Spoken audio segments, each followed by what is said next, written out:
Hey everyone, friends. You're watching the Weller's channel. Today I'll show you how to make images move in CapCut.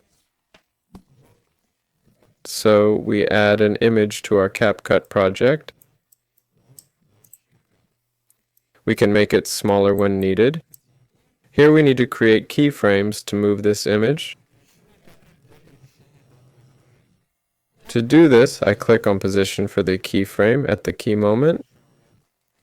Now I stretch the image and move it here, then here.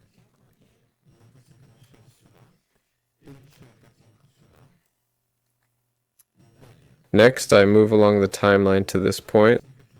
Let's say I want to end at about the 10th second of the video, smoothly moving the picture here to create the animation.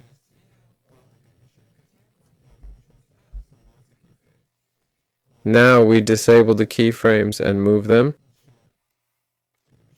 Here's our keyframe, and now our image will be moving. I'll just mute the sound. Let's watch.